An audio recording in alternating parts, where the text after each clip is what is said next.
Are you trying to say that during that time, hindi kaya ng Filipino citizens to supply the technology or the technical aspect of the NGCP operation?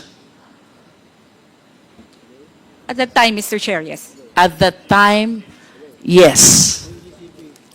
And of course, when you say technology or technical operation, that goes to the heart of the very operation of the NGCP. And you were saying hindi kaya ng mga Pilipino. Tama po ba ito, NGCP? At least during that time. During that time.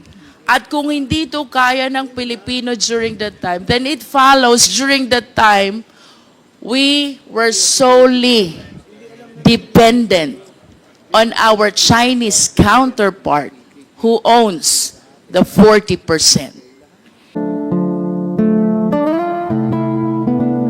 Recognizes the next speaker, the Honorable Luistro. Ma'am, thank you. Thank you, Mr. Chair. I wish to commend the very passionate interpellation conducted by the Honorable Fernandez. However, Mr. Chair, I lament that the Filipino people who are viewing us right now may not be understanding the significance of this inquiry. So, while I do submit that this is a very technical matter, I hope everybody will exert the necessary effort to laymanize in the same way that Yusek Garin did during her presentation. So before I proceed to my interpellation, Mr. Chair, I wish to request Yusek Garin to please enlighten the public. Ano po ba ang kahalagahan ng National Grid Corporation of the Philippines sa pagtaas ng presyo ng kuryente dito sa ating bansa? Mr. Chair. Mr. Chair. Mr. Chair. Yusek Garin. As a transmission by itself, kasi yun yung nagko-connect, di ba? So kada parte ng electricity natin, may charges yan. Generation, transmission, and then distribution. So, ang generation, halos 50% yan. Transmission is a small amount. I don't know if it's 10%, ma'am. I'm not sure. I think even less. But ang importance is not just the charges. The charges can still be lower kung ayusin siguro yung mga taxes or yung pag-pass on nila ng yung costing nila, no? But the more important impact of a delayed project is, halimbawa magpagawa ka ng, Mr. Chair, paggawa ka ng bahay. If you do it in 2010, it's cheaper rather than doing it in 2020. May inflation, umaakyat din yung presyo. And that's what's the impact is to our households. Dahil mas mahal ang presyo ng proyekto, depende kung how ERC would treat that for their cost recovery. Pero nagiging mahal yung presyo, nagiging mahal din yung charges. And at the same time, other than the cost, yung capex niya, yung cost ng pag-build mo ng transmission, is yung ano epekto niya sa other players. You have two sides eh. May generation, tapos kung sino nagkukonsumo. So sa nagkukonsumo, I think IMAP and Transco can explain that better kasi sila yung nagbabantay ng presyo eh, and they monitor the market. But on the generation side, halimbawa, there are projects na tapos na siya, ang epekto, and it cannot sell the electricity because it's not connected to the grid. Some generation companies actually build their own transmission na lang.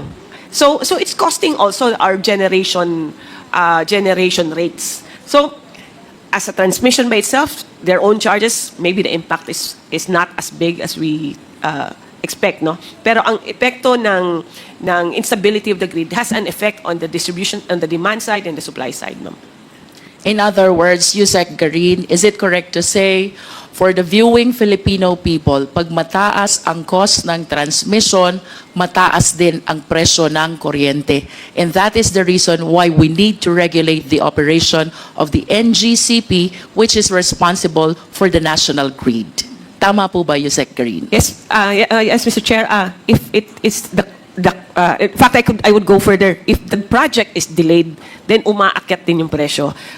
So that's the effect to our people, ma'am. Thank you. Thank you. To proceed, Mr. Chair, there are two Mr. Chair, important... just point of information with the intelligence of of our Congressman Luistro. Point of information lang, just one quick lang. Para kasi we're talking about the layman's po, no? Maraming nanonood sa ating mga Pilipino. Kasi mukhang medyo yung sabi na tumataas ang presyo ng kuryente. Transmission is only 10%. Ang generation ng malaki, almost 50%. So when we say that, na tumataas ang presyo because of delay of transmission, mali naman yun. So, nanonood, kasi mahirap, baka yung mga tao aasa. So, ang totoo niyan, generation ng 50% and transmission only 10%.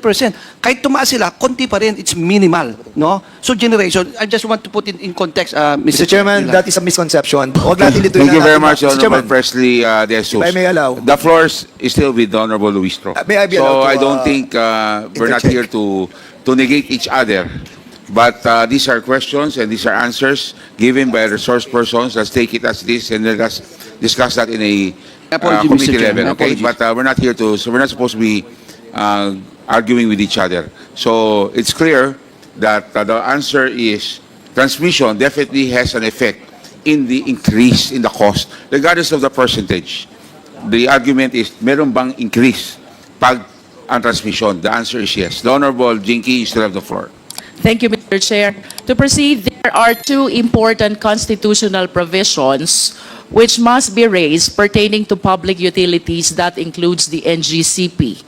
One is the ownership, that the same must be 60% Filipino-owned and 40% may be allowed to be foreign-owned. May I ask the NGCP, did you comply with this constitutional provision? Yes, Your Honor. Thank you. And the second important constitutional provision, Mr. Chair, is that the executive and managerial officers should be Filipino citizens. NGCP, did you comply with this constitutional provision? Yes or no? Yes, Your Honor.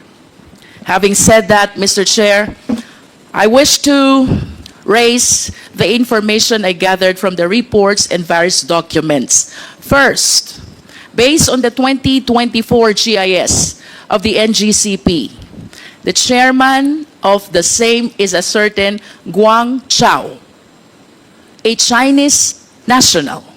Does the NGCP confirm this? Please reply. Your Honor, we'll have to refer to our GIS for that. Yes, where's the GIS? You have a copy.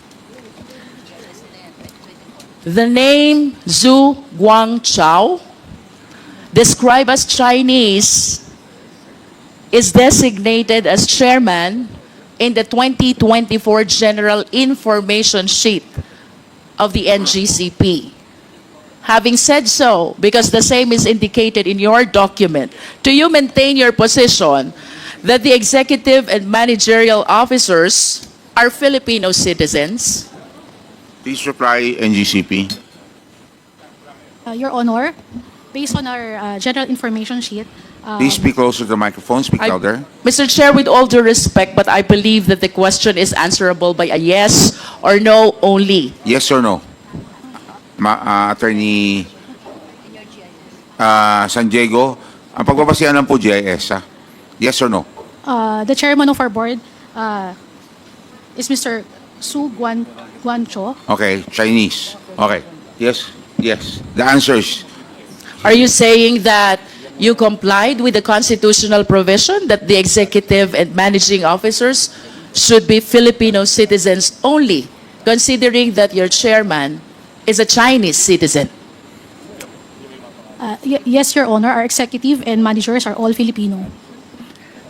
How do you consider a chairman of NGCP? Is it not a managerial or executive position? Your Honor, Mr. Guanco is a chairman of the board of the directors, but our executive officials and officers are all Filipino. We take note of your answer, but this representation sadly believes otherwise. For this alone, it is my humble submission that the NGCP violated this constitutional provision. Second, Mr. Chair, there are other executives which were disclosed in the records of the NGCP. Leo Zhao Yang, described as Assistant Chief Technical Officer. Leo Sin Juan, described as Chairman of Board Audit Committee. These two officers are responsible for hiring employees and signing contracts with them.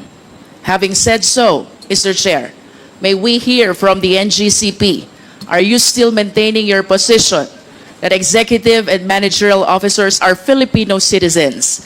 Liu Zhaoyang and Liu Xinju are both described as Chinese citizens. Your Honor, we maintain that all our executives and officers are all Filipino. But Your Honor, if I may, I have been looking at our GIS, but the mentioned names were not here in the 2022 GIS of NGCP. In the what? GIS of NGCP. Mr. Chair, What- we will be flashing some documents on the later part of the interpellation showing these names, including the others who participated in the operation, most especially the technical aspect of the NGCP. Another significant name that I came across with is Wen Bo, Chief Technical Officer. And he is described as well as a Chinese citizen, Mr. Chair. And with that, I wish to manifest, without asking anymore the NGCP, that the operation is participated not only by Filipino citizens.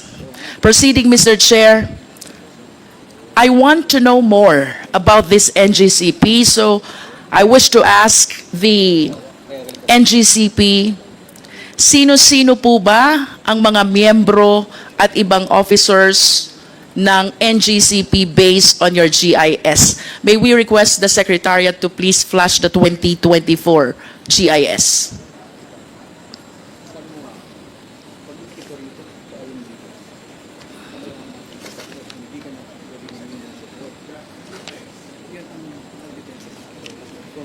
NGCP, please.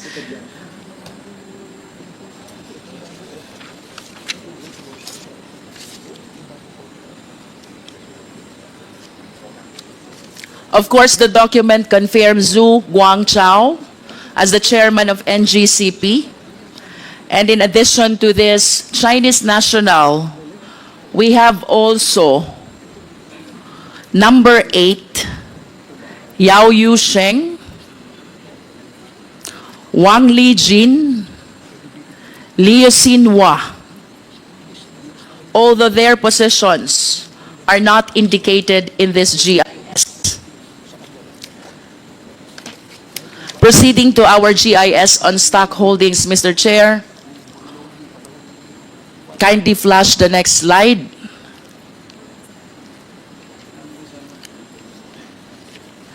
The GIS on stock ownership.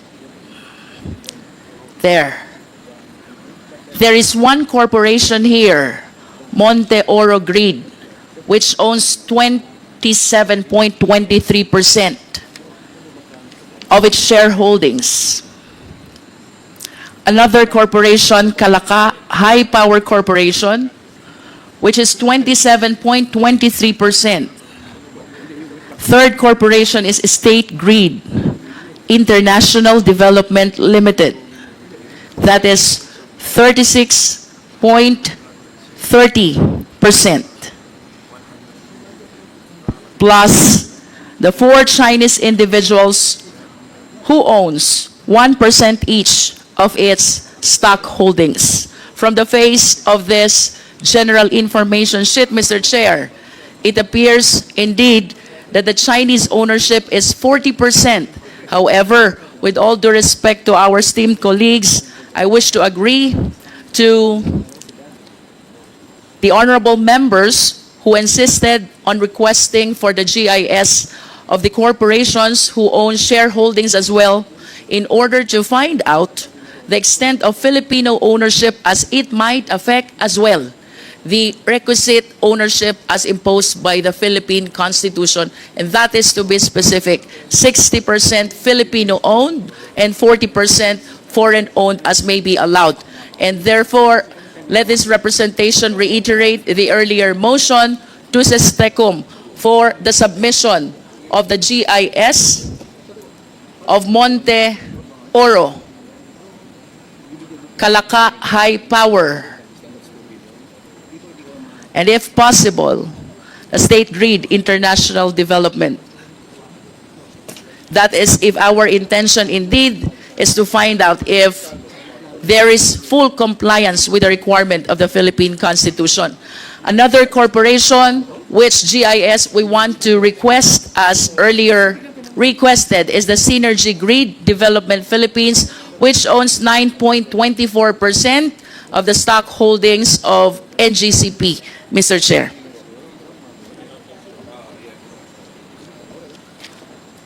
Mr. Chair, I want to go back to the 60-40 ownership. While I do acknowledge that the remaining 40% of the stock holdings may be foreign-owned, I just want to satisfy my curiosity, considering the significance of this Public Utility Corporation, NGCP.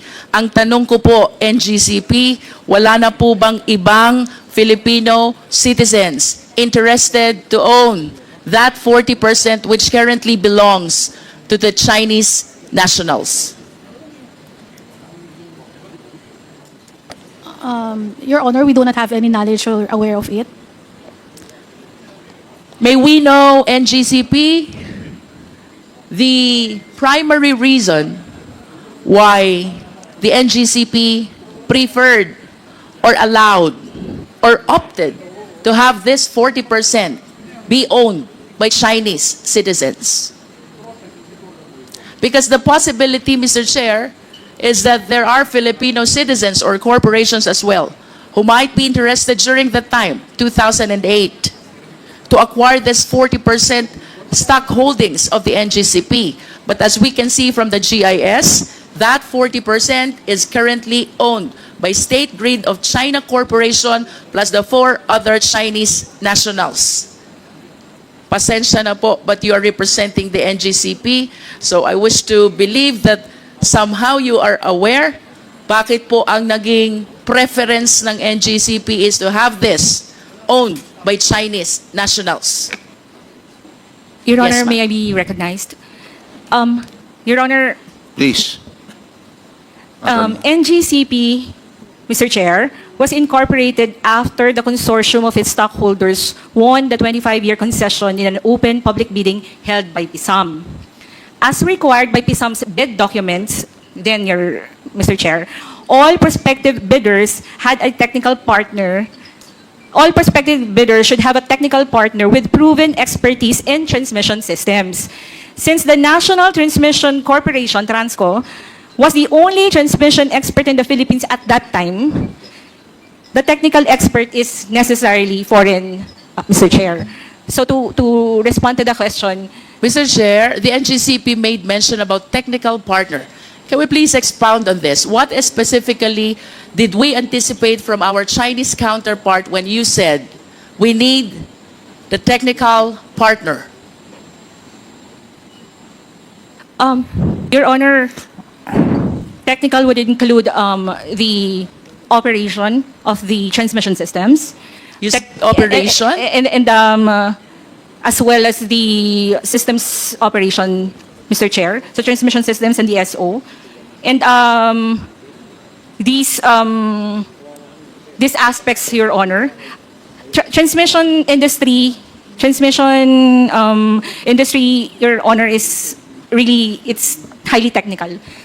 Kanina po, sinabi nyo din, Transco lang ang merong technical capacity, should I say, or resources. And that is why you relied on foreign ownership when it comes to technical part.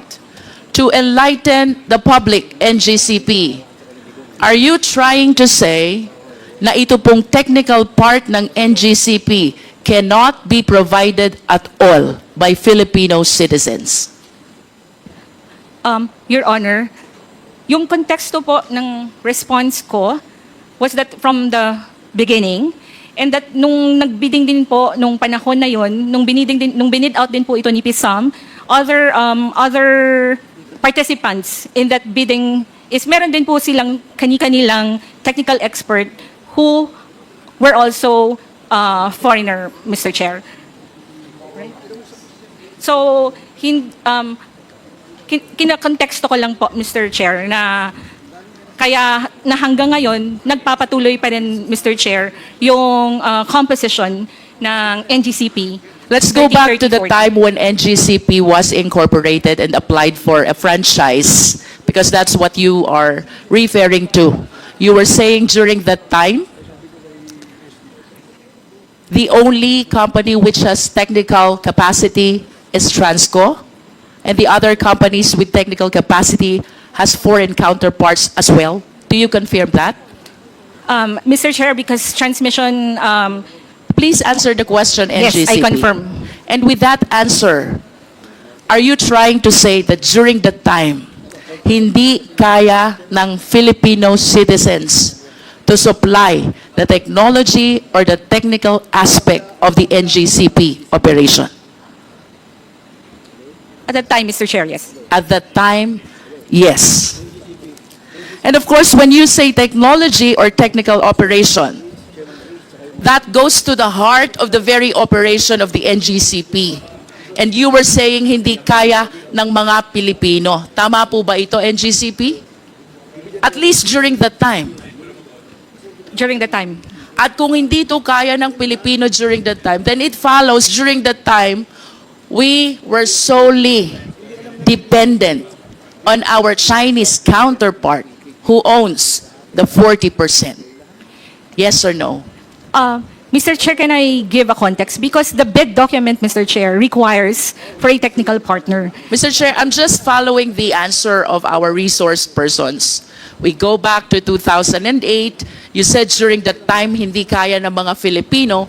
Then it follows that during that time, we are solely dependent to these Chinese corporations and citizens in as far as the operation of NGCP, a public utility corporation, which ownership and operation is protected by no less than the Philippine Constitution. Mr. Chair, kung sinasabi nating Pilipino, meron yung mga pong employees ni Transco na after na-incorporate na si NGCP at si NGCP na po ang concessionaire, yung ito pong mga employees na technical ng Transco has been assumed. So, However, Mr. for Chair, purposes- even considering that they have Filipino employees, of course we understand that the citizenship of the corporation is determined by the extent of ownership of the owners. If the owners' majority are foreigner, then it is a foreign corporation. Otherwise, it is a Filipino corporation. If I may proceed, Mr. Chair. Another important information I came across with is the working group of NGCP. Ano po ba itong working group of NGCP? Mr. Chair, sorry, I missed like NGCP working group. Have you come across this? TWGs, Mr. Chair, but literally working group. I am aware of the technical working group of each right. department. Please allow this representation to continue. Under the working group of NGCP, there are two important officers. One is Chairman Yuan Ming Jun. He is described as acting officer, acting chief technical officer. And another is alternate chairman, Chan Chang Wei. These two play significant role in the evaluation of bids and in making recommendation for the award of contract. May I request the Secretariat to please flash the document of first, Aurora Polanco project. Next is EB Magalona Bacolod project. These are all transmission projects. And third is the document pertaining to the purchase of site of Cebu Panay Negros project. Secretariat, please, at least to satisfy the committee that these two Chinese nationals under the working group of NGCP indeed did the evaluation of bids and the recommendation for the award of contract.